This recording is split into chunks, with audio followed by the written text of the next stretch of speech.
En esta última sesión del álgebra matricial vamos a analizar los que se conocen como el espacio de columnas y el espacio nulo de una cierta matriz, y vamos a analizar los conceptos de dimensión de un subespacio y rango de una matriz.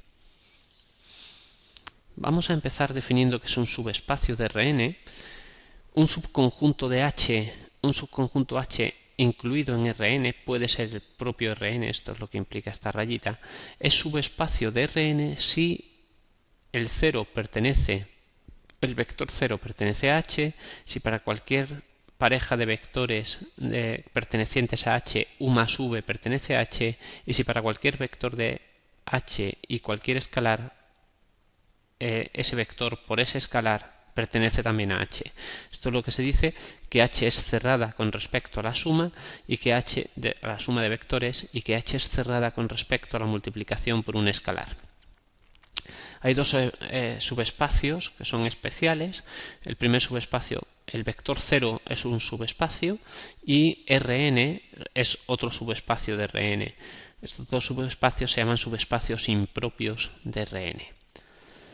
Vamos a ver un ejemplo.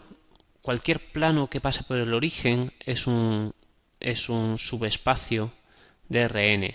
Por ejemplo, supongamos que tenemos dos vectores no alineados en Rn, de forma que uno no es el múltiplo del otro, y definimos el espacio generado por estos dos vectores como todos aquellos vectores que se pueden conseguir como una combinación lineal del vector 1 y del vector 2.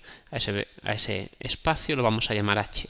Bueno, pues H es un subespacio de Rn, en este ejemplo que estamos dibujando, de R3. La demostración, pues tenemos que probar que primero 0 pertenece a H, pero 0 pertenece a H, puesto que si ponemos lambda 1 y lambda 2 igual a 0, lo que obtengo es 0. Por lo tanto, el 0 pertenece a H. Si yo tengo dos vectores que pertenecen a H, su suma también debe pertenecer a H. Es decir, yo tengo dos vectores que puedo poner como combinación lineal de los vectores v1 y v2 con diferentes pesos, que los hemos llamado lambda sub 1u, lambda sub 2u, lambda 1v, lambda 2v. Si yo ahora sumo estos dos vectores, este será el vector u más el vector v, la suma de los dos, reorganizando los términos, al final lo que tengo es la suma de los lambdas por v1 más la suma de estos lambdas por v2.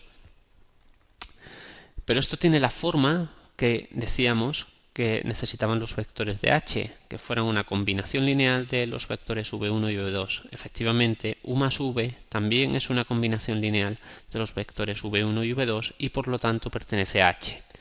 Por último, debemos demostrar que si cojo cualquier vector u y lo escalo, la versión escalada también pertenece a H. Si yo tengo un vector u que es una combinación lineal de vectores v1 y v2 y lo multiplico por un escalar r, reorganizando estas operaciones vuelvo a obtener que el resultado también es una combinación lineal de los vectores v1 y v2 en los que he modificado los pesos de la combinación lineal. Por lo tanto, al cumplir las tres condiciones, este plano es un subespacio de R3. Una línea que no pase por el origen no es un subespacio. Primero, porque el 0 no pertenece a la línea, puesto que no pasa por el origen.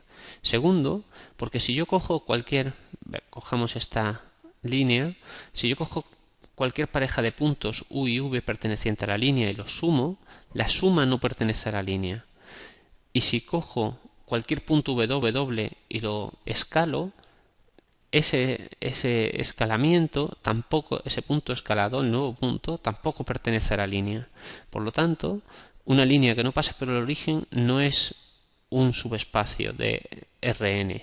Una línea que pase por el origen sí es un subespacio de Rn. Vamos a verlo. Vamos a suponer que tenemos dos vectores, uno es el múltiplo del otro.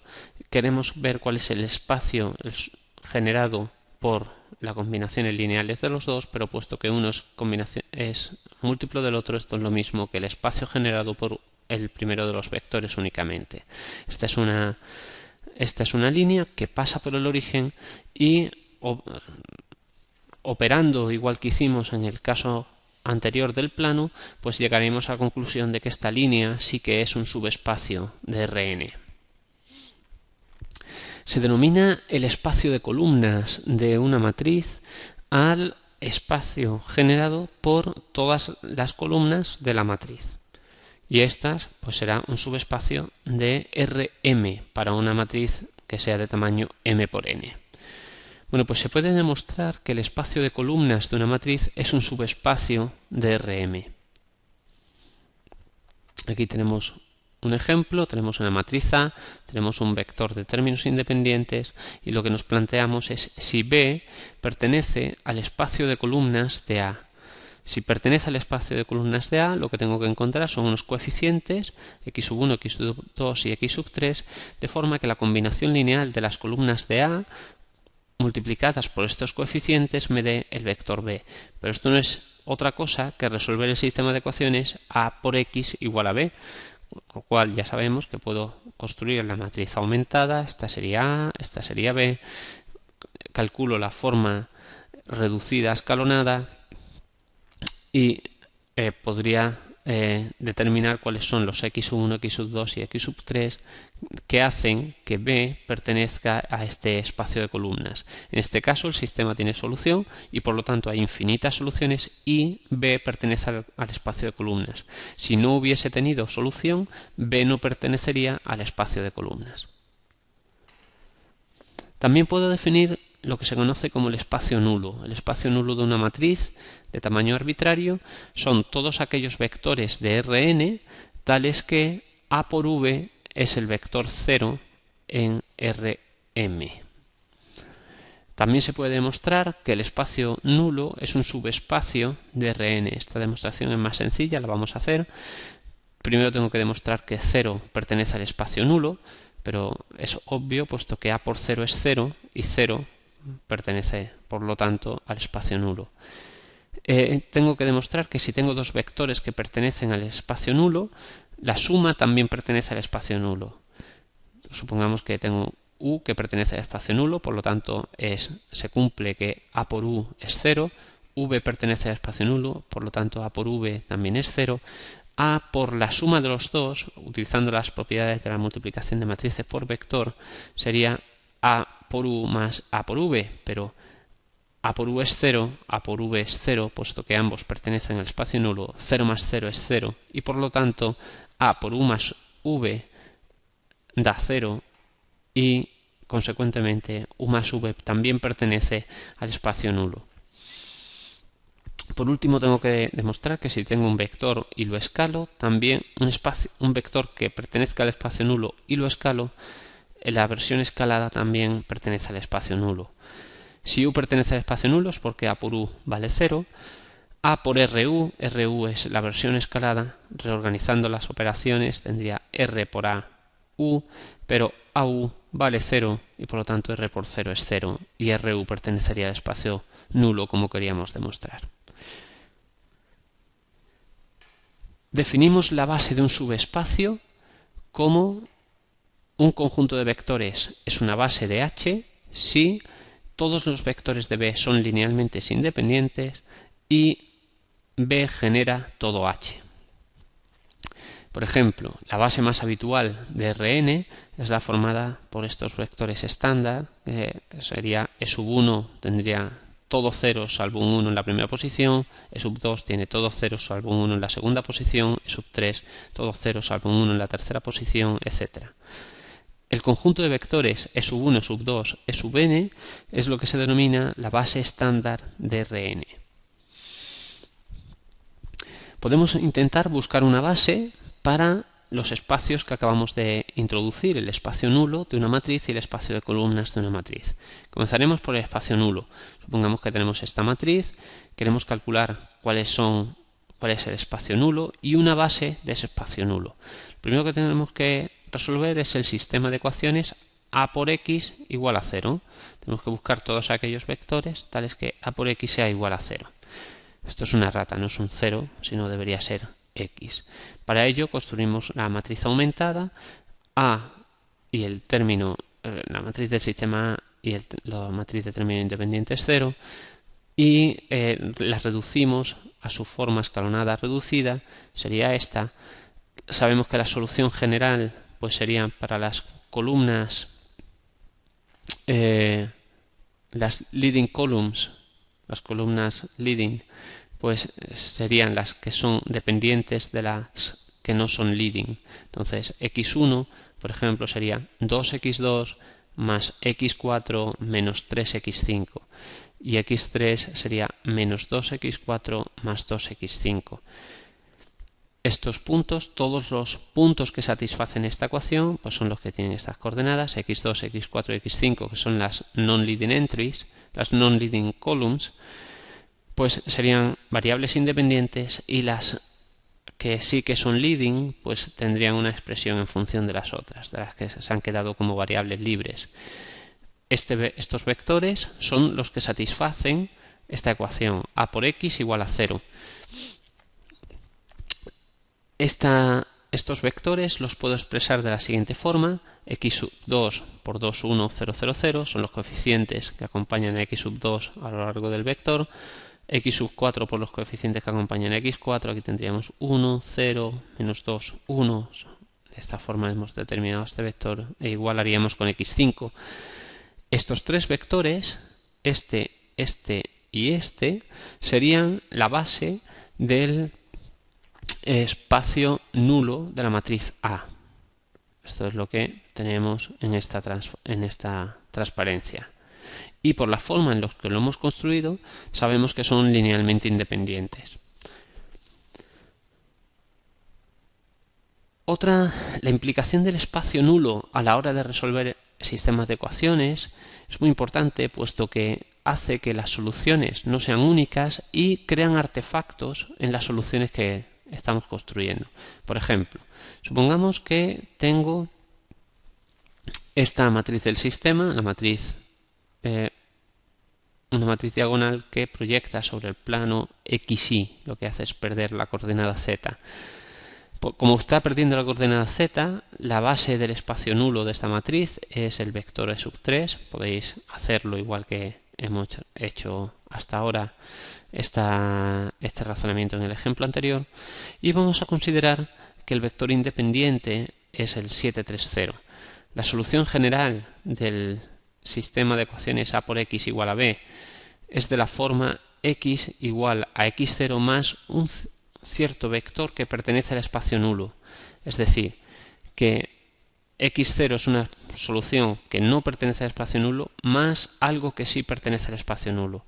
En este caso particular, pues la solución general del problema sería 7, 3, 0, que sería el x0 que no pertenece al espacio nulo, puesto que no se puede expresar de la forma un cierto k por e sub 3, más cualquier vector que pertenezca al espacio nulo. Cualquier vector que pertenezca al espacio nulo tiene esta forma. Por lo tanto, todos estos vectores, infinitos vectores, son solución de la ecuación a por x igual a b con esta a y con esta b. En general,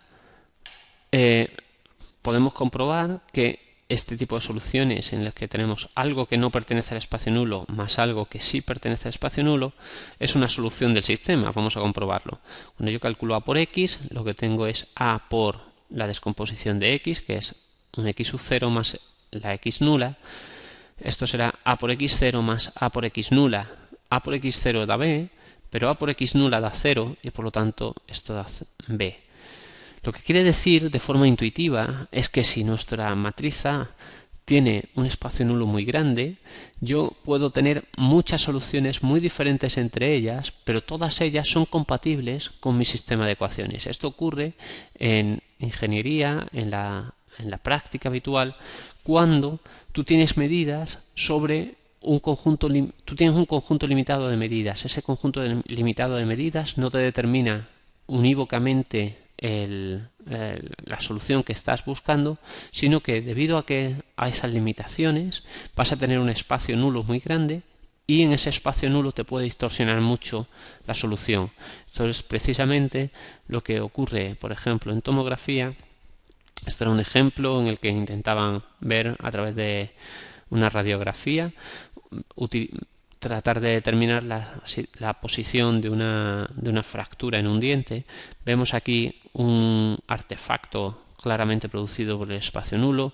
Este artefacto está fuera del diente, por lo cual no tendría ningún problema, pero sin embargo también hay artefactos que indican en la transparencia, en el trabajo, hay artefactos provocados por el espacio nulo dentro del diente. Vamos a intentar buscar una base para el espacio de columnas de la matriz B. Esta matriz B vemos que es una matriz escalonada reducida.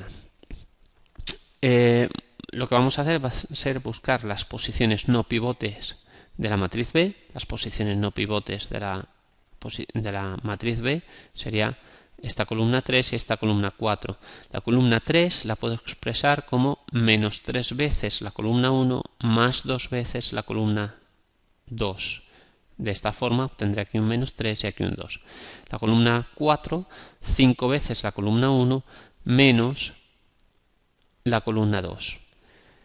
Por lo tanto, el espacio de columnas de la matriz B pues serán todos aquellos vectores de R4, porque tengo 4 filas, que se pueden expresar como una combinación lineal de las 5 filas, pero dado que B3 y B4 se pueden poner como combinación lineal a su vez de B1 y B2, operando un poco, llegamos a que el espacio de columnas son todos aquellos vectores que puedo expresar como combinación lineal de los vectores B1, B2 y B5. En consecuencia, la base del espacio de columnas de B, de la matriz B, pues serán los vectores B1, B2 y B5. Vamos a ver otro ejemplo. Vamos a determinar la base del espacio de columnas de la matriz A. Resulta que la matriz A es equivalente por filas a la matriz B del ejemplo anterior. Dado que las operaciones de fila no afectan las relaciones de dependencia lineal entre columnas de una matriz, también tendríamos exactamente las mismas relaciones entre las columnas 3 y 4 en función de las columnas 1 y 2. Fijaros, esta es menos 3A1 más 2A2. Aquí teníamos menos 3B1 más 2B2. Exactamente la misma relación. Y eso es porque las operaciones de fila no afectan a las relaciones de dependencia lineal entre columnas de una matriz. Por lo tanto, al igual que en la matriz B, la base del espacio de columnas de la matriz A será los vectores A1, A2 y A5 en lugar de los vectores B1, B2 y B5 como en el ejemplo anterior. El teorema que podemos demostrar, no lo vamos a hacer, es que las columnas pivote de A forman una base del espacio de columnas de A. Y proponemos realizar estos 3 ejercicios para asentar estos conocimientos. Veamos ahora qué se entiende por la dimensión de un subespacio y por el rango de una matriz. Supongamos que tenemos una base B de un subespacio H. Para cada elemento, para cada vector de H, las coordenadas de X relativas a la base B son los pesos C sub I, tales que X se puede expresar como una combinación lineal de los vectores B sub I que pertenecen a la base. Las coordenadas del vector X con respecto a la base B son estos coeficientes precisamente y se expresan como X corchete en la base B. Son precisamente los coeficientes que necesito para multiplicar la base y obtener al sumarlo el vector X. Por ejemplo, supongamos que tengo un vector X que es el vector 3, 12, 7, tengo los vectores V1 y V2 que resultan ser linealmente independientes y construyo esta base B. Lo primero que vamos a comprobar es que efectivamente B es un conjunto de vectores linealmente independiente y en segundo lugar vamos a calcular las coordenadas de X en el nuevo sistema de coordenadas B. Para comprobar si estos dos vectores son linealmente independientes, lo que tengo que demostrar es que la única solución de la ecuación vectorial C1 por V1 más C2 por V2 es 0 si y solo si C1 y C2 son los dos 0. Este sería V1, este sería V2, este es el vector de términos independientes. Si tratamos de reducir esto a su forma escalonada reducida, llegamos a este punto, del cual deducimos que C1 y C2 ambos valen 0. Por lo tanto, la única solución es C1 igual a C2 igual a 0 y el conjunto de vectores V1, V2 es linealmente independiente. Para determinar cuáles son los coeficientes que acompañan a estos dos vectores para reconstruir el vector X, lo que tenemos es que resolver esta otra ecuación vectorial que sabemos que se corresponde con esta matriz aumentada. Esta sería la matriz del sistema formada por los vectores V1 y V2. Aquí tendríamos el vector X que estamos tratando de representar. Calculamos cuál es su forma escalonada reducida. Vemos que C1 y C2 valen 2 y 3 respectivamente y por lo tanto las coordenadas del vector X en la base B van a ser 2 y 3. Aquí tenemos una representación gráfica de esta situación en la que X es 2V1 más 3V2. V1 es este vector, que vemos que está algo levantado del suelo. V2 es este otro vector. Y lo que estamos es contando en esa rejilla que tiene por unidades V1 y V2.